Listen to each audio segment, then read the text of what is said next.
Le fanion du régiment accompagne la naissance d'une nouvelle compagnie au RSMA. Ce matin, celle de Bourail est devenue officiellement la troisième, 34 ans après Koumak puis Koné. Le fanion est alors présenté aux 80 jeunes femmes et hommes qui forment la compagnie. Enrôlés à Koumak et Koné, ils ont entre 19 et 25 ans et parmi eux, Caroline, 23 ans, titulaire d'un BTS. Venue chercher le permis de conduire au régiment du service militaire adapté, elle a rempilé puis s'est épanouie. Elle est aujourd'hui secrétaire du chef de corps.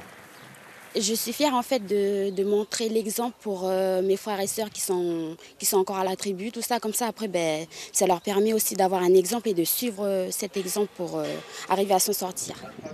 Les parents de Caroline, arrivés de Guapin à Poya, étaient tout fiers d'assister à la naissance de la troisième compagnie.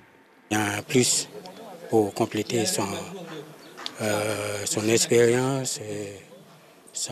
Voilà, par rapport à la vie sociale aussi. Le plateau technique offre un éventail de 7 formations qui vont de l'hôtellerie à la chaudronnerie, en passant par la mécanique ou le transport logistique, avec le permis de transport en commun. La collaboration entre civils et militaires est arrivée naturellement, avec l'obligation de mieux utiliser les moyens affectés à la formation professionnelle. Le SMA amène son dynamisme, sa capacité de fédérer et d'aller rechercher toute la jeunesse de la Nouvelle-Calédonie au plus profond, je dirais, du territoire, sa rigueur, sa discipline, ce respect. Et puis le GIEP va nous apporter une qualité supérieure dans le domaine de la formation, une qualité technique et des plateaux pédagogiques qui sont de très très belle facture. Pour le gouvernement de la Nouvelle-Calédonie, en charge de la formation professionnelle, la cohabitation entre civils et militaires est une première. Mais cette fois, il a fallu aller plus loin que ce qui se fait en métropole. Il espère créer ici une saine émulation.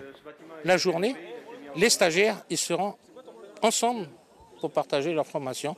On espère qu'une émulation qui tirera vers le haut sera un plus pour ces jeunes.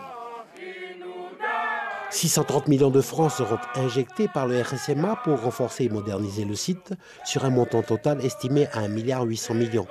Une convention de 25 ans a été établie entre le RSMA, le territoire et la commune de Bourail. Bourail qui reste le second pôle de formation générale et professionnelle du territoire après Nouméa.